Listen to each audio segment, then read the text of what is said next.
talking about how to solve systems of equations. So last week, we solved very specific systems of equations. And I guess not last week, over spring break, before spring break, but you know what I mean. These systems of equations were in the form where basically I have y equals and y equals. You can see it in all of the different problems we did, and I'll circle it in blue. Look right here. I have y equals, right here. I have y equals, right? And so because I have y equals, what we are doing is we are setting them equal to each other and then solving. So what we're going to do today is we're going to talk about a systems of equations that you're most likely going to see a lot of. And that is when no longer is it y equals, but instead I just have one y equals instead of two. So I'm going to start off the exact same way, just like I did before. When I look up here, I had my y's in yellows and then my green on that other side. So I'm going to do the same thing. So I'm going to say, all right, let's put my y in yellow. This time my y happens to be over on this right equation. And then let's put everything else in green. Now, here's the thing about this. This is like my main equation, okay? This is the one that's telling me where to substitute. I want to find where else do I have another y. So I'm going to go over here, and I'm going to say, hey, look, I have another y over there on that left equation. It's a 3y, right? Now, here's the beautiful thing about substitution. I know that y and 2x plus 6 are the exact same thing. That's what it means to be equal. They are the same thing. So in this other equation, I always start by taking this one that looks a little more complicated. You always want to start with it. And you want to say, all right, let's rewrite it. Negative 2x plus 3. And whenever I have a y, I'm going to put a parenthesis. And I'm going to say, let's put a y in there. So let's put 2x plus 6. Okay, so what I've done is I've taken the green from above and I have put it in to where there's a y. You can see that this y equals 2x plus 6, that's basically what I'm doing on the left side. Okay, so I've put in 2x plus 6 for y. And then I'm going to go ahead and finish my equation, set that equal to a negative 10. And then solve that thing. So I'm going to say, all right, negative 2x plus, make sure that you distribute, that's always very important, 6x plus 18 equals negative 10.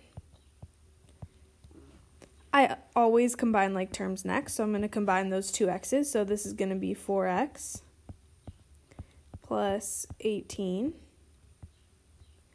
equals negative 10. Then I want to make sure I get this 18 over to the other side, so I'm going to subtract 18 from both sides. I'm going to be left with, kind of running out of room here, 4x, we'll draw a nice arrow, 4x equals negative 10 minus 18, use that calculator not to mess up your negatives, negative 28. I divide both sides by 4, and I get x equal to a negative 7.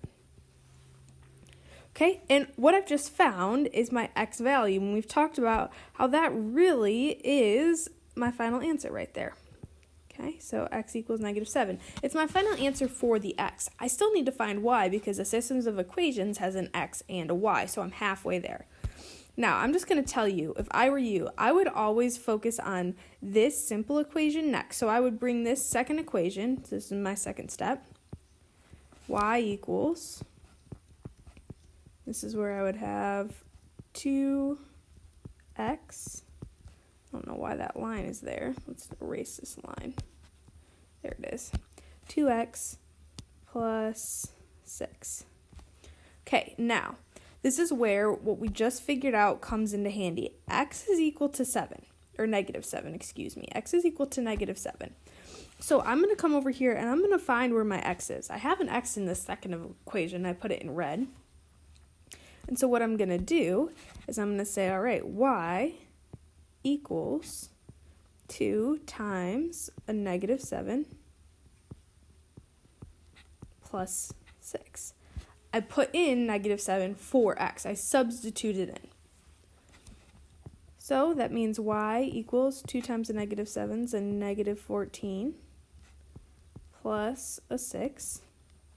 So y equals negative 14 plus 6. Do that in your calculator, not to mess up your negatives. A negative 8. So my final answer is x equals negative 7 and y equals a negative 8.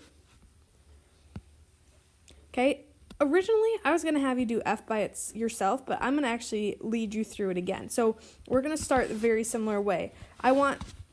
Actually, you do f by yourself, I'm going to do g for you. That's what I wanted to do. Because if you look in here, I don't have y equals anything by itself, but I do have x equals. So I'm gonna do maybe one of those harder ones with you. So let you do the easier one by yourself. So let's start with that. I have an x by itself now, with the other side having a bunch of y's in it. So you're always looking for what's by itself. Okay. So I'm going to move my way now over to the right side and say, remember, I always start with my more complicated equation, which happens to be that 4x minus 4y equals 20. So I'm going to start there. So I'm going to say, let's bring them over. Number 1, 4x. Ooh, and this is where I no longer have y equal to something, so I'm actually going to substitute in for x. So when I do that, I'm going to have 2y plus 8. Now, if that's hard to follow, let's use some colors. In that first equation, here's my x. X is what's by itself in that left one, okay? So that's why I want to highlight x, because x is by itself. Now, x is equal to 2y plus 8, which is why in this equation over here, I plug in that 2y plus 8 for x. So you can kind of see, I think those colors really help it come to life of what I'm actually doing when I'm substituting. So I'm going to finish out that equation. Minus 4y equals 20. Okay, so I'm going to go ahead and I'm going to substitute. So this is going to say 8y plus 4 times 8 is 32. Make sure you do that substitution. That's so important. Otherwise, you're probably going to get really hard decimals or fractions, okay? Like I said before, we're going to combine like terms. 8 minus a 4, so that's a 4y, plus a 32 equals a 20. I'm going to subtract 32 from both sides.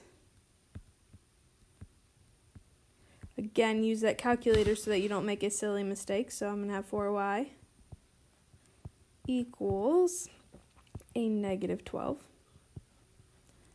Divide both sides by 4.